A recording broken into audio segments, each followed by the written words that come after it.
오늘은 성도들의 여러 가지 모습과 역할이라는 주제로 두 번째 성경을 교제하겠습니다.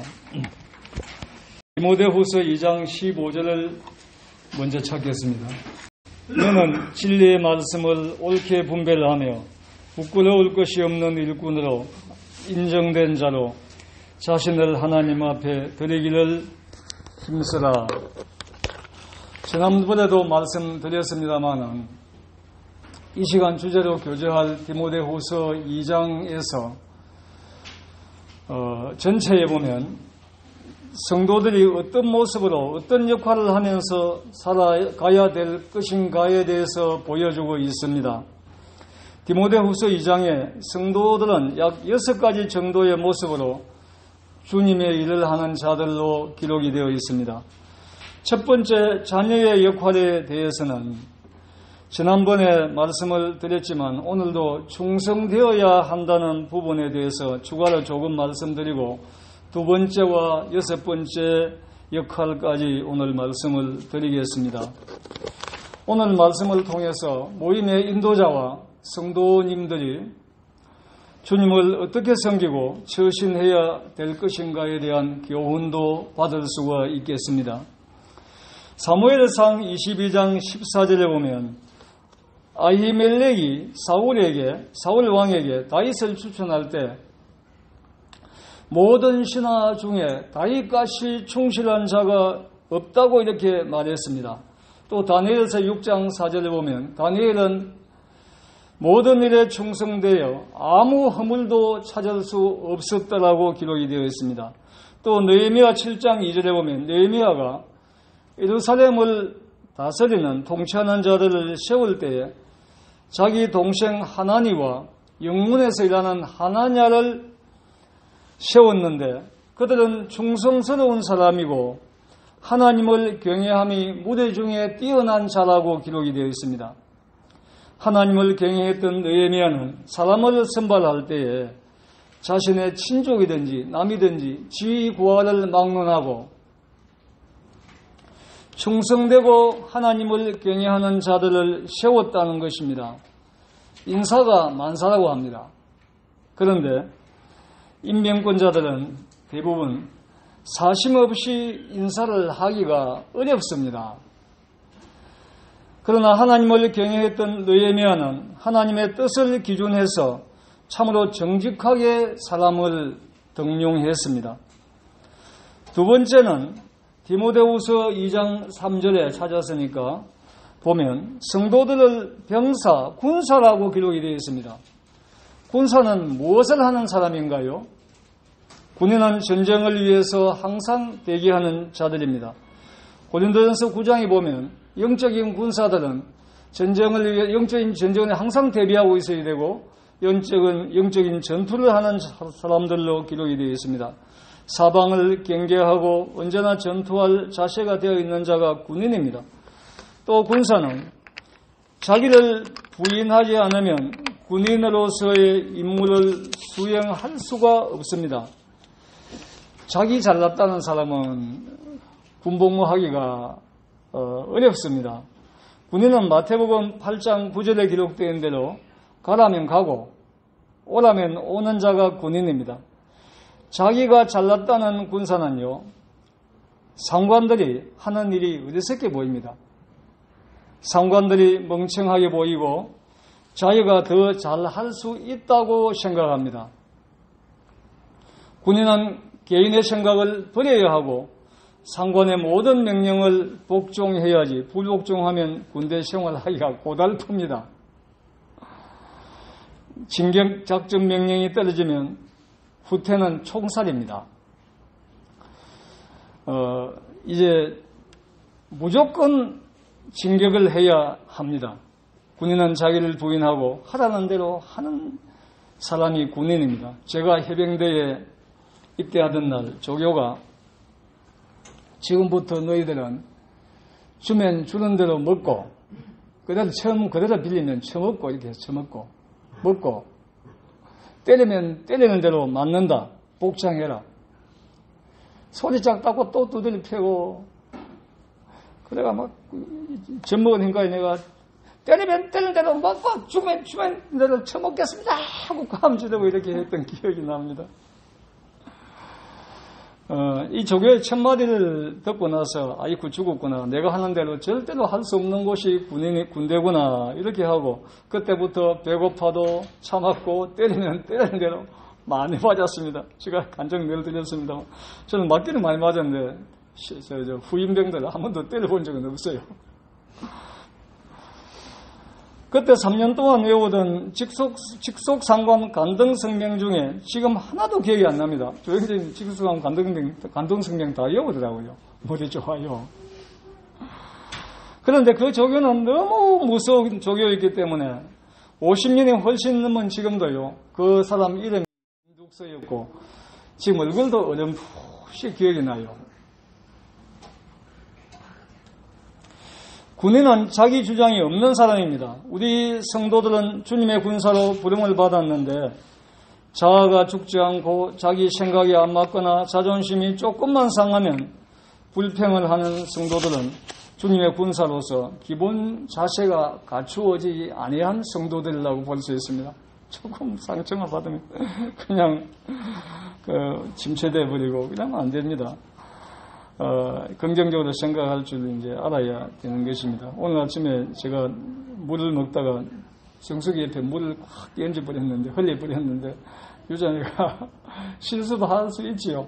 아이고, 유자녀 고맙습니다. 전에는 그것도 제대로 못해가고 또 물 끼얹었다고 난리 날 텐데, 또 자동차가 한번 이렇게 기둥 옆에 세우는 안전 그거 있잖아요. 안전 기세 기둥. 그걸 제가 한번 끌어버렸어요. 전에 같으면 운전 똑바로 안 해가지고 또 수리비 들어간다고 또 큰 소리 칠 건데.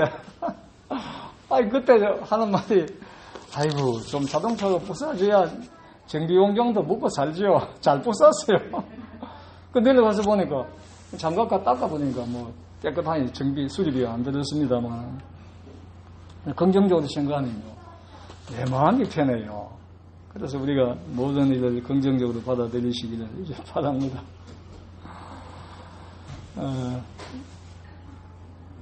세상 군대는 세월만 가면 제대합니다. 주님의 군사인 성도들은 제대가 없습니다. 주님 품에 가는 날까지 주님의 군사로 복무를 해야 됩니다. 세 번째는 디모데후서 2장 5절에 보면 옆에 성도들을 경기자라고 기록이 되어 있습니다. 어떤 경기든지 경기하는 자들은 가장 중요한 것은 법을 잘 지켜야 됩니다. 경기하는 자가 법대로 경기하지 아니하면 아무리 경기를 잘해도 상을 받지 못하는 것입니다. 영적인 경기는 성경이 법입니다. 그런데 성경이 정하신 경기 방법이 아닌 사람이 합의해서 만든 교당 교법이나 자기의 생각대로 경기하는 경기자들이 너무 많습니다. 세상 경기나 영적 경기를 하는 모든 경기자는 하고 싶어도 안 해야 될 일이 있고 지키기 싫어도 지켜야 될 규칙이 있습니다. 다시 말씀드립니다만 영적인 경기 규칙은 성경이 등불이고 법입니다. 성경을 따라하지 않는 모든 수고는 아무리 충성되게 수고했다고 해도 그날에 불법 경기라는 판정을 받고 면류관과 칭찬을 받지 못할 것입니다. 저는 남보다 키는 조금 크지만은 단거리 달리기는 느림보입니다. 저는 느림보예요. 이상해요. 19초 이상 올라가질 않아요. 100m. 제가 초등학교 다닐 때에 운동의 날 처음이자 마지막으로 달리기 1등을 한번 했습니다. 출발 지점에서 10m 정도 앞에 놓여 있는 메모지를 주워가지고 펴보고 적힌 대로 달리는 경기였습니다. 저는 절하며 달리기였습니다. 저보다 먼저 꼬린 지점에 들어온 학생이 있었는데 그 학생은 어머니의 손잡고 달리기였습니다. 그 친구가 엄마를 찾아도 안 보이니까 이모의 손을 잡고 달렸습니다. 근데 이제 판정하는 선생님이 그 아이의 엄마 얼굴을 알고 있기 때문에 그 아이는 탈락되고 제가 1등을 했습니다. 네 번째, 디모데후서 6장에 보면 성도들은 농부라고 기록이 되어 있습니다. 농부는 부지런해야 되고 또 인내가 필요한 직업입니다. 우리 성도들이 주님을 섬겨 나갈 때에 성실해야 되고 인내해야 됩니다. 농부는 태양빛에서도 일해야 되고 비가 와도 일을 해야 됩니다. 풍성한 소출을 기대하면서 최선을 다해서 일하지만 수확이 될 때까지 인내를 가지고 기다려야 합니다. 작물을 잘 보살피지 않으면 열매를 거둘 수가 없습니다. 때로는 열매가 없어도 수고를 해야 되는 직업이 농부입니다. 성도들이 주님을 섬길 때 많은 인내가 필요합니다. 야고보서 5장 7절 8절에 보면 그러므로 형제들아 제가 그냥 읽겠습니다. 주께서 강림하시기까지 길이 참으라. 보라 농부가 땅에서 나는 귀한 열매를 바라고 길이 참아 이른 비와 늦은 비를 기다리나니 너희도 길이 참고 마음을 굳게 하라. 주의 강림이 가까우니라.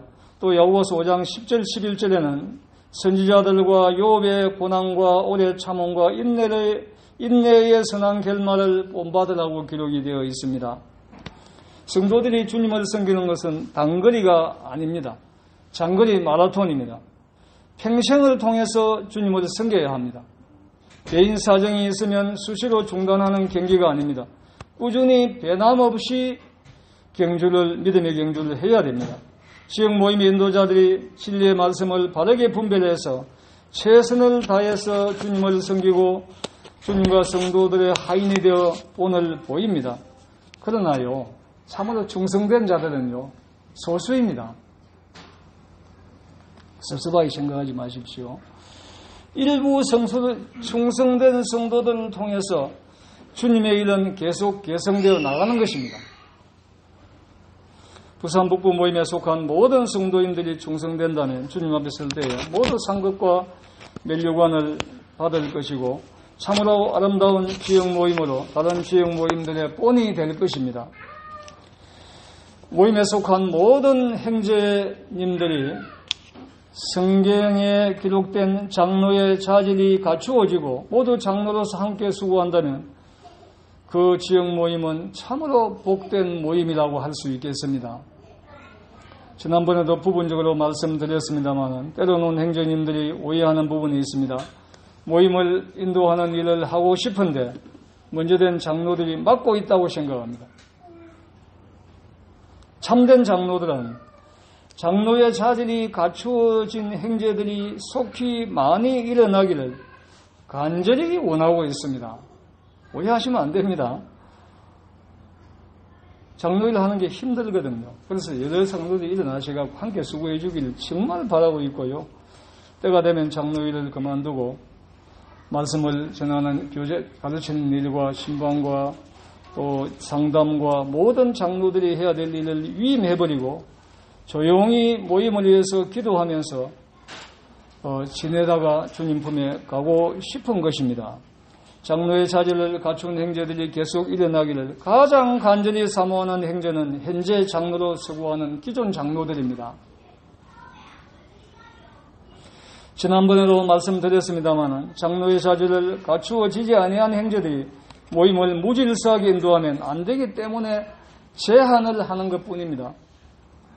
성경에 기록된 장로의 여러 자질 중에 장로는 자기 집을 잘 다스려 자녀들로 부모님에게 공손히 복종하게 하고 믿는 자녀를 둔 자라야 한다고 기록이 되어 있습니다. 또 사람이 자기 집을 잘 다스릴 줄 알지 못하면 어찌 하나님의 교회를 돌아보리요 라고 기록이 되어 있습니다. 또 본이 되고 말씀을 성경대로 분별하여 잘 가르칠 수 있어야 한다고 기록이 되어 있습니다. 또 과거에 어떤 분이 저에게 독신인 경우에는 장로일을 못하느냐고 질문한 적이 있습니다. 만약에 어떤 사유로든지 그냥 결혼 안 하고 살든지 그냥 또 상처를 했든지 어떤 사유로든지 바울처럼 독신으로 사는 형제들이라면 성경이 말씀하시는 진리적인 조건과 인격적인 조건만 갖추어지면 장로일을 할 수 있습니다.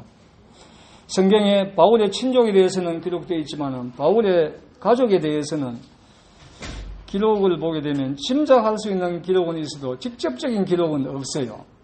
베드로나 다른 사도들은 가족을 데리고 다녔는데 전도 여행을 했는데 바울은 혼자 다녔다고 기록이 되어 있고 그래서 가족이 없었던 것을 이렇게 분배를 하기도 합니다. 그다음에 형제님들이 가족이 없다면 가족 문제는 자유스럽겠습니다. 가족이 있다면 가족부터 잘 다스려야 한다는 것입니다. 가족부터 잘 다스리고 가족에게 존경받지 못하면서 교회에서 존경받고 인정받으려고 하는 것은 순서가 이건 잘못된 것입니다. 집에서 가족들에게는 매일 비난을 받으면서 교회에서 말씀 받으시겠다는 거예요. 이게 말이 됩니까? 안 되는 것입니다. 그거는. 다섯 번째로 디모데후서 2장 15절에 보면 오늘 읽은 말씀 가운데 포함되어 있습니다만 성도들을 일꾼이라고 기록이 되어 있습니다. 주님께서 성도들을 일꾼으로 부르셨다면 주님의 일을 시키고 세상에 있는 동안 우리의 필요를 아시고 공급해 주십니다. 마태복음 6장에 먼저 주님의 일을 하는 성도들에게는 세상에서 필요한 것들을 공급해 주신다고 약속하셨습니다. 혹시 어떤 경우에는 성도들에게 주님을 더 닮도록 하시기 위해서 필요를 공급하지 않으실 때도 원망하면 안 됩니다. 성도들의 수고에 대해서 반드시 이 땅에서만 모든 보상을 받는 것은 아닙니다. 기복신앙을 가진 자들이 하나님을 섬긴 대가로 땅에서 보상을 받지 못하면 하나님의 뜻이 아니라는 것은 잘못된 분별입니다.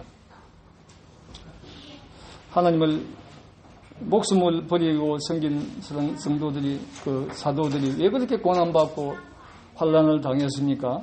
그 사람들은 하나님 잘못 섬겨서 그렇습니까? 천만의 말씀이에요. 이 어려움을 통해서 하나님은 전도가 되게 하실 때도 있고, 고난을 통해서 전도하실 때가 있고, 성도들이 죽음을 통해서 전도자로 사용할 때도 있습니다. 모든 조건에서나, 좋지 않는 조건에서나, 좋은 조건에서나, 범사에 감사하라고 하신 말씀대로 주님의 뜻을 바라고 기다리며 변함없이 주님을 섬기는 자세가 필요합니다. 좋은 조건에서 감사 못하는 성도는 아무도 없습니다. 좋은 조건에서 교만해지면 그건 진짜 쓸모없는 성도예요. 더 낮아져야 돼요. 좋지 않는 조건에서도 감사하는 것이 주님을 참으로 닮는 성도들입니다. 대부분의 경우에는 성도들 쪽에서 신실하기만 하면 하나님의 공급은 부족하지 않습니다. 하나님께서 신실하신 분이고 절대로 약속을 부도내시는 분이 아니십니다. 성도들이 때로는 주님을 충성되게 섬기지도 않고 부지런히 살지도 않으면서 세상에서 필요가 부족하다고 하소연하는 분들이 있어요. 잘못된 겁니다. 신명기 24장 15절에 보면 품꾼의 품삯에 대해서 당일에 주고 해가 지는 후까지 미루지 말라고 기록되어 있습니다. 세상 일을 한 품삯도 그때 주라고 하신 하나님께서 성도가 주님의 일에 충성되게 헌신했고 모든 일에 부지런했다면 쓸 것은 충분히 공급하신다는 믿음이 있어야 돼요. 이거 없으면 또 주님 일하기가 고통스럽습니다. 지난번에 교제할 때 서론적으로 자세히 말씀드린 대로 무엇보다도 주님의 일꾼들은 진리의 말씀을 확실히 성경대로 바르게 분별해야 됩니다. 그렇지 않으면 고린도후서 4장 2절 말씀대로 하나님의 말씀을 혼잡하게 하는 결과를 가져옵니다. 여기서 지난 주일에 사일을 마치는 시간에 교제하신 재림에 대해 말씀하신 것 때문에 혼란스러워 하시는 성도님들이 계시는 것 같아서 말씀도 직접 하셨고 잠시 정리해서 말씀을 드리겠습니다. 형제님께서 혼자 그런 분배를 하시더라도 앞으로 공적으로나 개인적으로 다시는 언급하지 않으시겠다는 조건으로 저희 모임에서 함께 주님을 섬기기로 약속을 했습니다. 이 문제는 모임을 인도하는 구민호 형제님과 상의를 하고 함께 통보를 했기 때문에 또 한 번 이런 교제를 하면 더 이상 함께 모임 생활을 하기가 어렵습니다. 못합니다. 그래서 냉정한 것 같아도 모임에서 이제 이렇게 진리적인 제도 보고 처리할 수밖에 없는 것입니다. 주님의 한 피로 구원받은 성도님이시기 때문에 서로 기중이 여기고 주님의 일에 변함없이 동력을 잘 하기를 이제 원합니다. 주님의 사람들이 진리의 말씀 위에 확고하게 서 있지 못하면요, 여기저기서 흔드는 자들이 해가지고 믿음과 진리가 흔들립니다. 어떤 자들이 연구해가지고 발표를 했다고 해도 성경에 기록된 진리만 따라가는 자들이 주님의 일꾼들입니다. 주님의 일꾼들이 가장 중요한 사역은 말씀 사역입니다. 말씀을 가르치는 일입니다. 말씀을 가르치는 일은 참으로 엄숙한 사역입니다. 그래서 주님의 일꾼들은 아무리 말씀을 많이 읽어도 충분하지 않습니다. 밤을 새우든 일주일 내내 말씀을 읽어도 충분하지 않습니다. 말씀을 아무리 많이 묵상하고 순종한다고 해도 충분하지 않습니다. 주님 품에 가는 날까지 말씀의 광맥을 연구하고 먼저 순종하고 그 다음에 가르쳐야 됩니다. 성경 말씀에는 무궁무진하게 영적인 보화가 감추어져 있습니다. 어떤 분들이 밑은 다 떨어지면 어떻게 할 거냐, 이렇게 하는 분도 있어요. 그렇게 생각하면 안 돼요.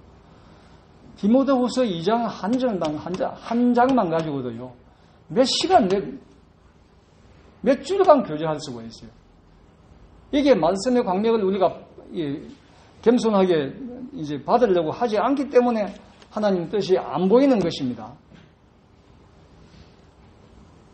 중세 시대의 루터와 여러 성경을 연구하는 자들이 오직 믿음으로 구원받고 믿음으로 살아야 되고 성경으로 돌아가자는 운동을 전개했지만 그들은 신약교회의 깊은 진리와 주님의 오심에 관해서 그들이 알지를 못했습니다. 여전히 제도권 아래서 성공회와 같은 국가교회, 부산도 성공회가 있었습니다.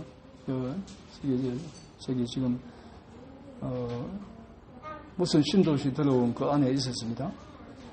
천주교와 개신교단이 전 세계의 교회들을 장악하고 있었습니다. 19세기 영국과 아일랜드에서 일어난 신실한 행제들은 그 행제들을 통해서 성경적인 교회의 진리가 드러나기 시작했습니다. 성경적인 교회의 진리의 중심은 주님이 교회의 머리이고 교회는 주님의 몸이다라는 진리입니다.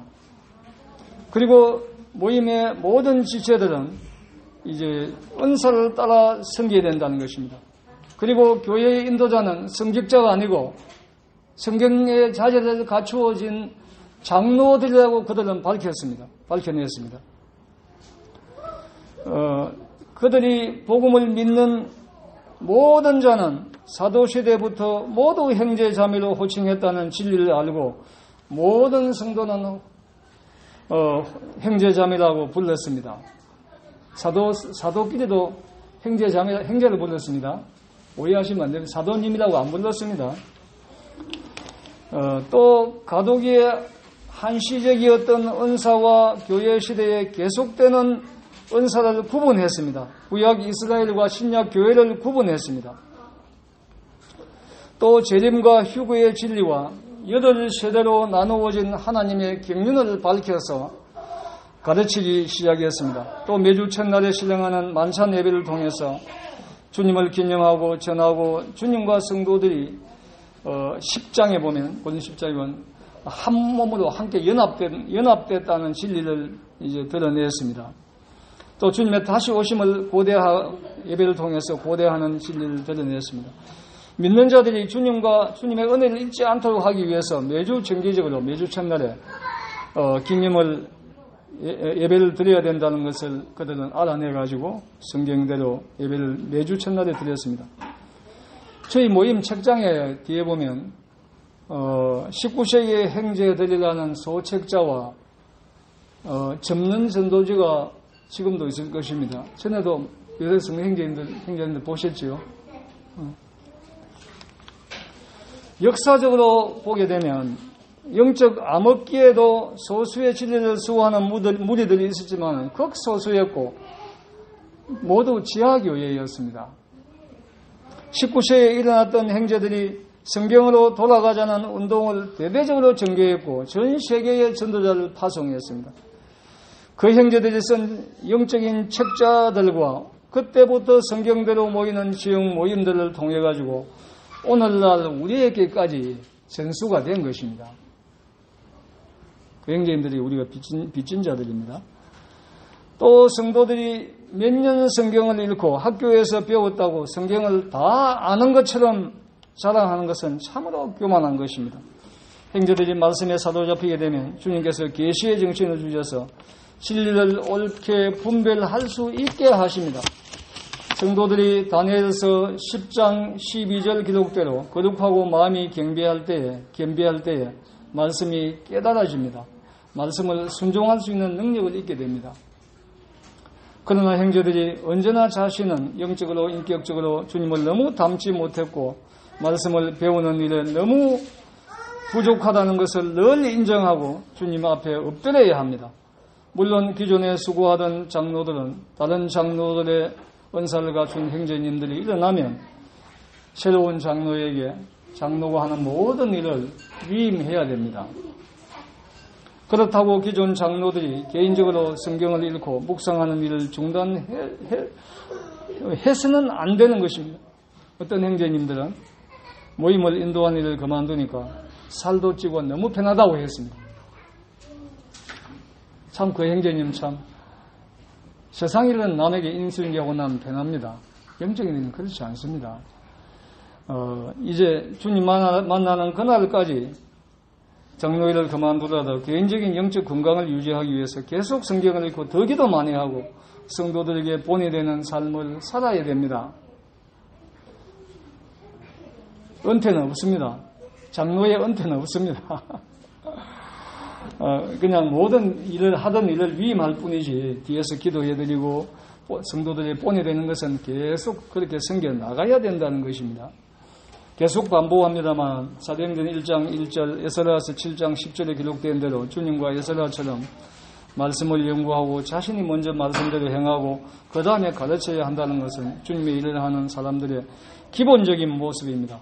일꾼들은 무엇보다도 말씀을 잘 분별하고 성도들에게 본이 되어야 합니다. 마지막 6번째 디모데후서 2장 20절 22절에 기록되어 있는 대로 성도들은 하나님의 그릇이라고 기록이 되어 있습니다. 여기에 제일 강조되는 것은 주님의 그릇이 강조되는 것은 깨끗한 그릇을 하나님께서 사용하신다는 것입니다. 사람도요 더러운 그릇에는 어떤 음식도 담지를 않습니다. 이제 성도들이 어떻게 하면 깨끗해질 수 있겠습니까? 도덕적으로 진리적으로 거룩해질 수 있는 방법은 주님을 바라볼 때 거룩해질 수가 있고 주님을 닮아갈 수가 있습니다. 하루에 성경을 읽거나 기도하거나 다른 주님의 일에 시간을 얼마나 투자를 하시는가요? 성도들이 주님을 바라보면서 주님과 교제하는 시간과 비례해가지고 깨끗해지는 정도가 결정이 됩니다. 기준의 한계를 정하기가 어렵습니다만 만약에 성도들이 하루에 개인적으로 10분 정도도 성경을 읽지 않고 식사 기도 외에 5분 정도도 기도 드리지 않는다면 그 성도는 영적 침체 상태에 들어가 있다고 봐야 됩니다. 다 그렇다는 건 아니에요. 어떤 바쁜 게는 못 볼 때도 있고 그렇습니다만 성도들이 영적으로 침체가 되면 나타나는 현상이 있는데 조그마한 내부의 문제가 발생하게 되면 육신의 성품대로 바로 처신을 해버립니다. 맞아요. 그렇게 돼버립니다. 조그만 마음이 상처받으면 그냥 육신의 성품이 튀어나와요.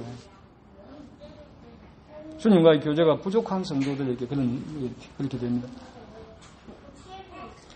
지역 모임에 또 하나는 거룩하게 되는 방법은 지역 모임에 모이는 모든 시간에 함께 하는 것도 깨끗하게 되는 또 하나의 방법입니다. 이 옆에 22절에 보게 되면 또한 너는 청년의 정욕을 피하고 주를 깨끗한 마음으로 부르는 자들과 함께 의와 믿음과 사랑과 화평을 따르라. 기록이 되어 있습니다. 고린도전서 15장 34절에 보면 악한 동무는 선한 행실을 더럽힌다고 기록이 되어 있습니다. 주님의 이름을 깨끗한 마음으로 부르는 성도들과 함께 교제하게 되면 거룩하고 깨끗하게 살 수가 있다는 것입니다. 사람이 어떤 사람과 사귀느냐에 따라서 자신도 알지 못하는 사이에 서로 영향을 받게 돼가지고 신앙과 인격이 사귀는 사람들과 비슷하게 됩니다. 저는 맹모 삼천지교를 무조건 지지하지 않습니다. 성도가 계속 습관적으로 비양심적으로 좋지 않는 사람들과 어울리는 것은 옳지 않지만 그들을 불쌍히 여기고 전도하기 위해서 만나는 것은 필요한 것이거든요. 사도 바울도요. 고린도전서 9장 19절에서 22절의 기록이 보게 되면 여러 대상의 사람들 속에서 전도했다고 기록이 되어 있습니다. 어떤 고약한 냄새가 나는 곳이 오래 있으면 그 냄새가 자신도 모르는 사이에 몸에 묻어오게 됩니다. 저도 직장에 다닐 때, 지금도 직장에 일을 하고 있습니다만 담배를 너무 많이 피우는 영업사원이 있었기 때문에 이 사람하고 차를 타고 같이 다니면 몸에 그냥 담배 연기가 냄새가 묻어와가지고 집에 오면 막 자매가 난리 나는 거예요. 담배 연기 냄새 나는데 옷 털고 오든지 빼고. 어떤 사람과 함께 지내느냐를 보면 그 사람의 됨됨이를 알 수 있다는 것입니다. 성도들은 주님을 깨끗한 마음으로 부르는 경건한 성도들과 함께 자주 교제하면 자신도 경건하게 살게 된다는 것입니다. 그래서 조임의 정기 집회에 빠지면 경건하게 살기가 어렵습니다. 또 다음에 회개는 참회가 아니다라는 주제로 성경적인 회개와 믿음을 교제를 나눌 예정입니다. 혹시 구원에 확신을 한 분이 계시면 여기 모이신 분들 가운데 안 믿는 분들이 구원에 확신하는 분들이 계시면 간증을 말로 하기가 어려운 경우에는 간증문을 적어 오셔서 읽으셔도 됩니다. 모임에 침례탕이 준비되어 있기 때문에 계절과 관계없이 언제든지 침례를 받으실 수가 있습니다. 마치겠습니다.